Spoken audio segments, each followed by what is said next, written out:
இந்த நாட்டு மக்கள். அவங்களுக்கு நம்ம நன்றி சொல்ல கடமைப்பட்டிருக்கிறோம்.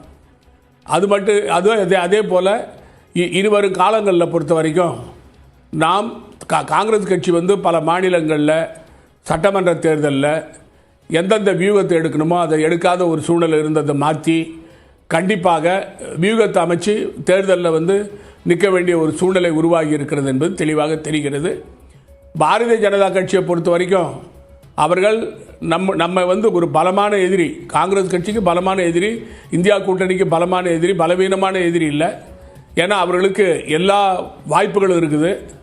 இதையே மீறி இந்தியா கூட்டணி வெற்றி பெறுவது என்பது கடினமாக உழைச்சா தான் வெற்றி பெற முடியும் என்ற நாங்கள் உணர்ந்திருக்கிறோம். மிக்க நன்றி திரு நாராயணசாமி. தேர்தல் முடிவுகள் தொடர்பான இந்த அமர்வில் பங்கேற்று உங்களுடைய கருத்துக்களை எங்களோடு பகிர்ந்து கொண்டமைக்கு நன்றி.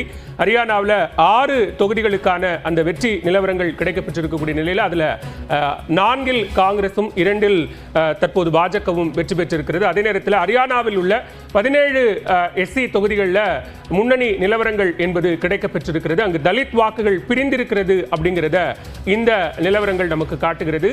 எஸ்சி தொகுதியில் பாஜக 8, காங்கிரஸ் 9 இடங்களில் முன்னிலை வகிக்கக்கூடியதை நம்ம பார்க்கிறோம். அதே மாதிரி 2019 இந்த வெற்றி நிலவரங்கள் என்னவாக இருக்கிறது அப்படிங்கிற விவரங்களையும் நம்ம பார்க்க இருக்கிறோம். அந்த மேஜிக் வால் மூலமாக விளக்குவதற்காக நம்முடைய நெறியாளர் அபிநயா நம்மோடு இணைந்திருக்கிறார். அபிநயா, இந்த ஹரியானாவை பொறுத்த வரைக்கும் எஸ்சி தொகுதிகள் ரொம்ப ஒரு மேஜர் ஃபேக்டரா இருந்திருக்கிறதா? அது இந்த முறை செய்திருக்கக்கூடிய மாற்றங்கள் என்னென்ன அபிநயா? பாலுவேல், இப்போ நம்ம பார்க்குற இந்த எண்ணிக்கை என்பது எஸ்சி ரிசர்வ்டு தொகுதிகள். அது 17 தொகுதிகள் இருக்குது ஹரியானாவில். அங்கே காங்கிரஸ் 9 தொகுதிகளில் முன்னிலை வகிக்கிறாங்க. இது முந்தைய தேர்தலை விட 2 இடங்கள் கூடுதலாக இருக்குது. அதே மாதிரி பாஜக 8 இடங்களில் முன்னிலை வகிக்கிறாங்க. அவங்களும் முந்தைய தேர்தலை விட 3 இடங்கள் இங்கே கூடுதலாக முன்னிலை வைக்கக்கூடிய ஒரு நிலை இருக்குது. சரி, இந்த வாக்குகள் எங்கேருந்து வந்திருக்கு அப்படின்னு பார்க்கும்போது ஜேஜேபி கிட்டேருந்து தான் பாஜகவுக்கும் வந்திருக்கு, அதே மாதிரி காங்கிரஸுக்கும் வந்திருக்கு. அதே மாதிரி மற்றவர்கள் அங்க வெற்றி பெற்றிருக்காங்க கடந்த தேர்தலில். அந்த வாக்குகளும் இந்த 2 கட்சிகளுக்கும் பிரிஞ்சிருக்கு அப்படின்றத பார்க்க முடியுது. அதனால இந்த 2 தேசிய கட்சிகளுமே அங்கே எஸ்சி ரிசர்வ்டு தொகுதிகளில் கெயின் பண்ணியிருக்காங்க.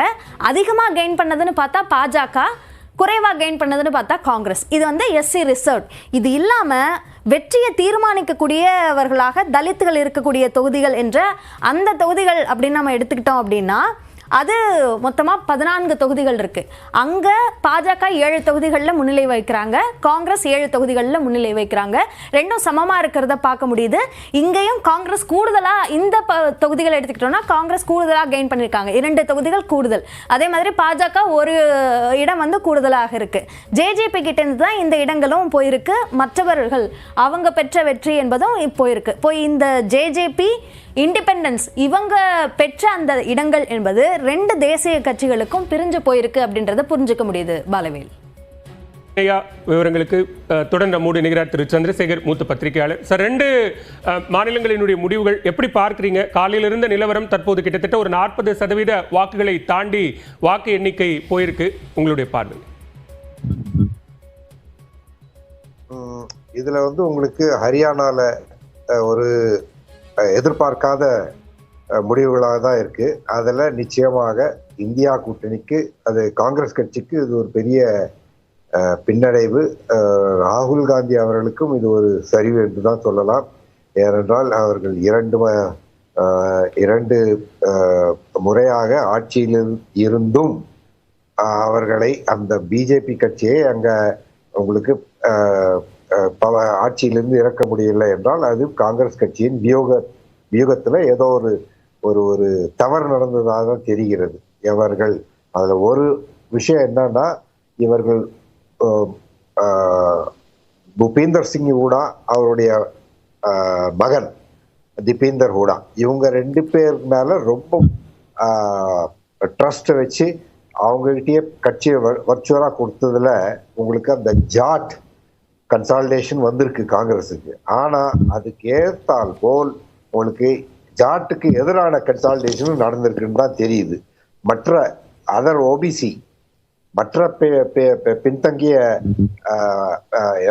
பின்தங்கிய இனத்தவர்களும் மற்றும் ஷெட்யூல் காஸ்ட் ஓட்டு கொஞ்சம் சிதறி இருக்கிறது. அது பிஜேபி பக்கம் போயிருப்பதாக தெரிகிறது. இவர்கள் ஐ திங்க் அந்த அவங்களுடைய சீனியர் எம்பி மூத்த தலைவர் செல்ஜா அவர்களை இன்னும் கொஞ்சம் இவர்கள் முதலிலேயே தங்கள் பக்கம் ஒழுங்காக சேர்த்து கொண்டிருந்தால் ஒருவேளை இந்த வியூகம் வெற்றி பெற்றிருக்கலாம். நீங்க குறிப்பிட்ட ஜாட் சமூகம், தலித், ஓபிசி இது எல்லாமே 2014-19 பிஜேபிக்கு ஆதரவு மனநிலை அப்படிங்கிறதா இருந்தது. ஆனா இப்போ இந்த முறை அந்த ஆதரவு மனநிலை எதிர்ப்பா மாறி இருக்கு. 10 ஆண்டு கால ஆட்சியின் மீதான ஒரு அதிருப்தி, ஆன்டி இன்கம்பன்சி என்பது இருக்கிறது அப்படின்னு சொல்லப்பட்டது. அதுதான் எக்ஸிட் போல்லையும் வெளிப்பட்டதா சொன்னாங்க. ஆனா யதார்த்தம் வாக்குகளா வரும்போது அப்படி இல்லையே. அதுதான் நான் சொல்றேன் உங்களுக்கு. இவங்க too much reliance on Jat vote. Congress கட்சி அவர்கள் சப்லெட் பண்ணிட்டாங்க. அவங்க பழைய முன்னாள் முதல்வர் புபீந்தர் சிங் ஹூடாவிடம் கட்சியை கொடுத்து அவர் எடுத்த முன்னெடுப்புகள், அவர் சொல்லிய வேட்பாளர்கள் முக்காவாசி இடத்துல அந்த மாதிரியே செஞ்சா அவர்கள் கொடுத்த சில வேட்பாளர்கள் அவர்களையும் நீக்கிவிட்டு மொத்தமாக அவர் புபீந்தர் சிங் ஹூடா கொடுத்ததுனால் உங்களுக்கு ஜாட் கன்சாலிடேஷன் வரும்னு நினைச்சாங்க. அது கொஞ்சம் வந்திருக்கு. பட் மற்ற இனத்தினர் காங்கிரசுக்கு எதிராக போயிருக்காங்கன்றது ஓரளவுக்கு தெரியும். சந்திரசேகர், நம்ம இப்ப தற்போது கிடைத்திருக்கக்கூடிய ஒரு அண்மை செய்தியும் நம்ம பார்க்கிறோம். காஷ்மீர் பிராந்தியத்தில் ஒரு இடத்துல கூட பாஜக முன்னிலை பெறவில்லை அப்படிங்கிற ஒரு தகவலும் கிடைத்திருக்கிறது. அங்க இந்தியா கூட்டணிக்கு 42.8% வாக்குகள் கிடைத்திருக்கின்றன. அதே நேரத்தில் ஒரு இடத்தில் கூட பாஜக முன்னிலை பெறவில்லை அப்படிங்கிற ஒரு தகவலும் கிடைத்திருக்கிறது.